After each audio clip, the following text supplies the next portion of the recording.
अस्सलाम वालेकुम बच्चों, उम्मीद है आप सब लोग ठीक होंगे। लास्ट टाइम वो discuss about the scalar and vector quantities and that topic belong to kinematics. So we discuss about the definition of mechanics, then we discuss about the kinematics, study of motion, dynamics, force which actually cause the motion, and then we discuss the scalar quantities, quantities without any direction, vector quantities, quantities which have specific direction. So now we discuss about the representation of vector quantities के vector quantities को आपने अगर हम उसको paper work कर रहे हैं उसके मुतलक बताने की कोशिश करें तो हम उसको कैसे रिप्रेजेंट करेंगे, तो इसके मुतलक हमने ये सारी डिस्कशन जो है वो करनी है। So representation of vectors symbolically, यानी कि सिंबल के थ्रू कैसे करते हैं।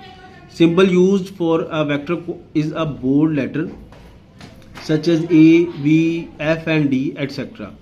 Since we cannot write in bold face script on paper, तो वो कहता है कि जी हम मतलब बोल्ड लिख नहीं सकते ना, पेपर के ऊपर आपने लिखना है तो हम कैसे लिखेंगे, मतलब तो नहीं कर सकते, तो क्या करेंगे, हम इसको इस तरह करना शुरू कर देंगे।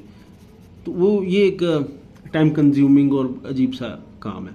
तो कहते हैं इसका हमने हल ये निकाला है कि हम क्या करते हैं। सो अ वेक्टर यानी कि तीर का निशान, written as the letter with a small arrow over it. अब ए है एक वेक्टर क्वांटिटी है, उसके ऊपर मैंने तीर लगा दिया, ठीक है। वी है वेक्टर क्वांटिटी, मैंने उसके ऊपर तीर लगा दिया। F force, D displacement. अच्छा, ये सब फोर्सेस जो हैं इनके ऊपर एरो का मतलब है ये किसी मखसूस डायरेक्शन में काम कर रही हैं। The magnitude of vector is given by italic letter without arrow head. वो कहते हैं जो उसका आपने मैग्नीट्यूड लगाना है ना, जो फोर्स है वो कितनी आप इस्तेमाल कर रहे हैं वो आपने विदाउट एरो लिखना है, ठीक है। फिर आगे इसका पॉइंट नंबर 2 है, a vector can be represented graphically, यानी कि पेपर के ऊपर, by drawing a straight line with an arrow head at one end, ठीक है। ये देखें, वो कहते हैं कि अगर आपने इसका टेबल ग्राफ बनाना है तो आप इसको इस तरह रिप्रेजेंट करेंगे। ये डब्ल्यू से जो है वो आपका वेस्ट है, इधर ईस्ट है, नॉर्थ है, साउथ है। तो उसके बाद जो आपका जो वेक्टर क्वांटिटी है वो किस तरफ जा रही है, वो आप इस तरह एंगल बना के और उसके ऊपर एरो हेड लगा के, तो ये ग्राफिकल रिप्रेजेंटेशन है। The length of a line represent the magnitude of the vector quantity according to a suitable scale. वो कहते हैं कि इसकी जो लेंथ होगी ना वो बताएगी कि आपकी जो भी आपकी क्वांटिटी है वेक्टर, जैसे यहाँ पे v से वेलोसिटी, तो ये वेलोसिटी कितनी है, इसकी मतलब जो है मखसूस डायरेक्शन में जो है वो आपकी स्पीड कितनी है। While the direction of arrow indicate the direction of vector, यानी कि वो जो फोर्स है वो किस डायरेक्शन में लगाई जा रही है। हम खानपुर की तरफ जा रहे हैं, हम रहीमिया खान की तरफ जा रहे हैं, 60 किलोमीटर पर आवर की स्पीड से हम सादकाबाद की तरफ जा रहे हैं, तो ये जो है रिप्रेजेंटेशन इस तरह होती है।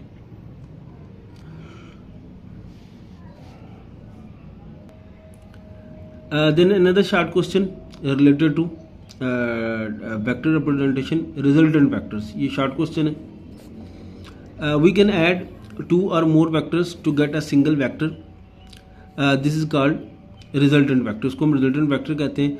It has the same effect as the combined effect of all the vector to be added. वो कहता है कि इसका जो इफेक्ट होता है वो सेम होता है। किसके सेम होता है, कहता मतलब फॉर एग्जांपल ये एक वेक्टर है प्लस एक ये वेक्टर है, ये 20 किलोमीटर पर आवर की स्पीड है, ये 30 किलोमीटर पर आवर की स्पीड है, तो ये दोनों मिक्स होकर कितने बन जाएंगे, 50 किलोमीटर पर आवर, और ये इस तरह होगा। तो हम क्या करते हैं, रिजल्टेंट वेक्टर में जो दो वेक्टर्स होते हैं उनको आपस में क्या कर देते हैं, ऐड कर देते हैं। It has the same effect as the combined effect of the vector to be added. We have to determine both magnitude and direction of the resultant vector, therefore it is quite different from that of the scalar addition. वो कहता है कि इसमें हम direction और magnitude दोनों represent करते हैं, इसलिए थोड़ा सा डिफरेंट होता है दूसरों की निस्बत, ये स्केलर क्वांटिटीज की निस्बत जो थोड़ा सा डिफरेंट होता है, क्योंकि स्केलर क्वांटिटी में सिर्फ मैग्नीट्यूड होता है।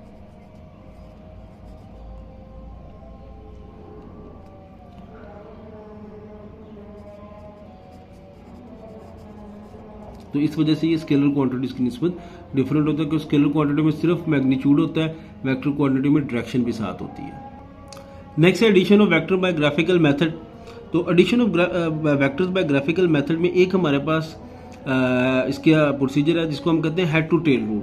ठीक है, तो हेड टू टेल रूल की अगर हम बात करें तो उसकी डेफिनेशन दी हुई है, तो हम डेफिनेशन ही करेंगे, to add a number of vectors redraw their representative lines such that the head of one line को इंसाइड, यानी कि हेड जो पहले का हेड है वो दूसरे के टेल के साथ मिल जाए। The resultant vector is given by a single vector which is directed from the tail of the first vector to the head of the other vector। ठीक है, मतलब वो ये कहना चाह रहा है कि जैसे यहाँ पे ये देखें ना, ये हमारे पास एक वेक्टर है, ये दूसरा वेक्टर है, तीसरा वेक्टर है, तो हमने क्या किया कि इनकी टेल्स को आपस में मिला दिया और यहाँ से एक वेक्टर यहाँ तक ड्रॉ कर दिया। तो इसमें हमने क्या किया, रिजल्टेंट वेक्टर F1, F2 और F3, F1, F2 and F3, ठीक है, 1 और 3, तो इनको मिला के आपने इसको मिला दिया। तो ये एक मेथड है जिसको हम क्या कहते हैं, हेड टू टेल रूल, यानी कि एक के हेड को दूसरे के टेल के साथ मिक्स कर दिया। तो आपने इसमें सिर्फ ये डेफिनेशन तैयार करनी है, और अगर आप चाहें तो आप ये वाली डायग्राम भी बना सकते हैं, ये इसके अंदर मैंने बनाई हुई है। तो आप इसको देखें कि आपने क्या करना है कि एक लाइन इस तरह लगानी है, एक लाइन इस तरह लगानी है, एक वेक्टर आपने ये ड्रॉ किया, F1 इसका नाम रख दें, F2, F3, उनको आपस में क्या कर दें, मिक्स कर दें। तो आप इसको